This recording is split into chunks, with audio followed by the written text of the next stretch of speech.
Hash নবম জাতীয় pay scale. প্রতীক্ষার প্রহর শেষ হচ্ছে নাকি আরও দীর্ঘ হচ্ছে?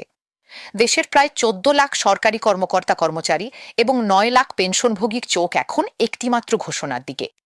দীর্ঘ এক যুগেরও বেশি সময় ধরে অপেক্ষায় থাকা নবম জাতীয় বেতন স্কেল এখন সবচেয়ে বেশি আলোচিত এবং সবচেয়ে বেশি অনিশ্চয়তায় ঘেরা একটি বিষয়ে পরিণত হয়েছে। প্রশ্নটা আর নতুন নয়, নতুন বেতন কাঠামো আসলে কবে বাস্তবায়ন হবে? কিন্তু এই প্রশ্নের সঙ্গে এখন জড়িয়ে গেছে আরও অনেকগুলো স্তর: কমিশনের সুপারিশ, সরকারের আর্থিক সামর্থ্য, মন্ত্রিসভার অনুমোদন এবং শেষ পর্যন্ত গেজেট প্রকাশ। হ্যাশ হ্যাশ এক যুগের প্রতীক্ষা।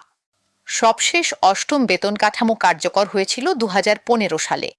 এরপর থেকে দীর্ঘ 11-12 বছর পেরিয়ে গেলেও নতুন কোনো পে স্কেল আসেনি। এই দীর্ঘ সময়ে দেশের অর্থনীতিতে বড় ধরনের পরিবর্তন এসেছে। নিত্য প্রয়োজনীয় পণ্যের দাম কয়েক গুণ বেড়েছে, বাসা ভাড়া বেড়েছে, সন্তানদের শিক্ষা ও চিকিৎসার খরচ বেড়েছে। কিন্তু বেতন কাঠামো আগের জায়গাতেই থমকে আছে। ফলে দীর্ঘদিন ধরে সরকারি চাকরিজীবীদের মধ্যে একটি সাধারণ অনুভূতি তৈরি হয়েছে: বাস্তব জীবনযাত্রার সঙ্গে বেতনের কোনো সামঞ্জস্যই আর নেই। এই বাস্তবতা থেকেই নবম বেতন কমিশন গঠনের দাবি জোরালো হয়েছিল এবং শেষ পর্যন্ত কমিশন গঠিত হয়ে কাজও শুরু হয়েছে। হ্যাশ হ্যাশ কমিশনের প্রতিবেদন এবং সুপারিশ।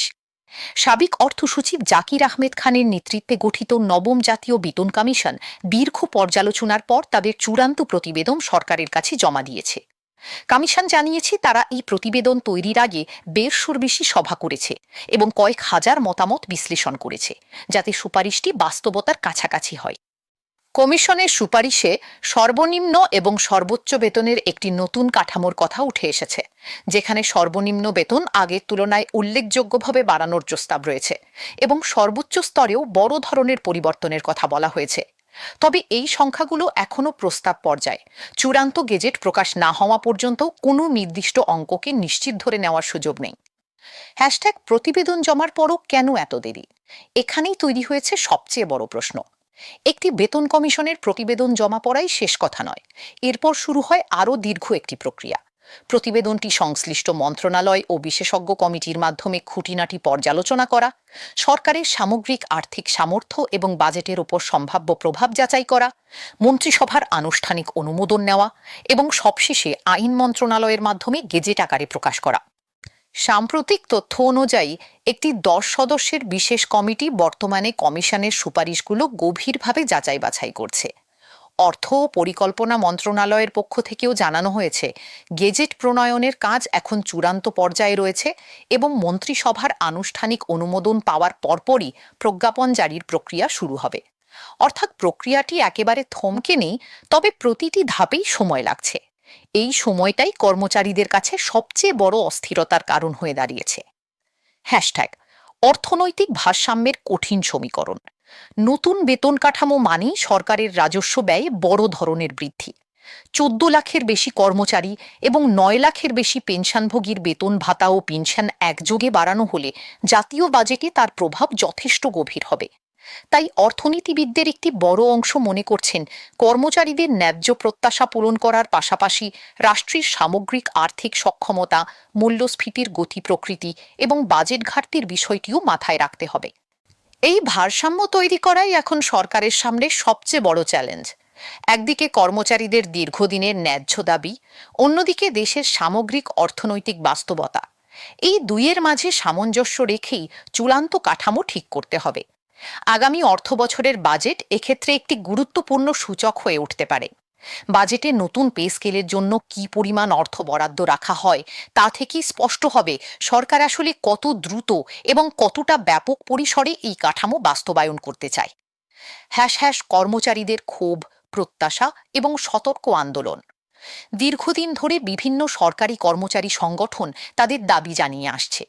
মানববন্ধন, প্রতিবাদ সমাবেশ, স্মারকলিপি প্রদান এবং প্রতীকী কর্মসূচির মাধ্যমে তারা বারবার সরকারের দৃষ্টি আকর্ষণ করার চেষ্টা করেছেন।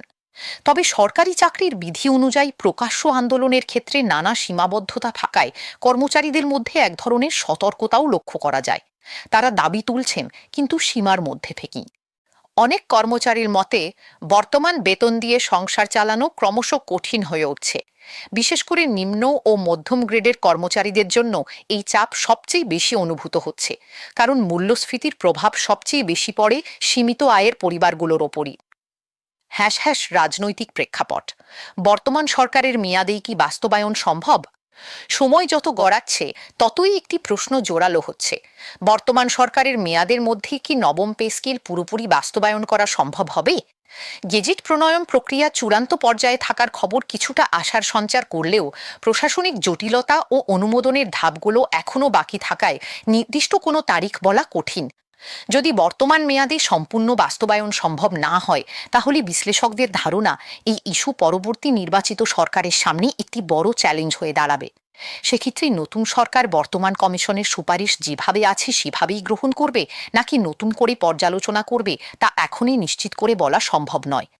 আর এই অনিশ্চয়তাই কর্মচারীদের মধ্যে সবচেয়ে বেশি উদ্বেগ তৈরি করছে।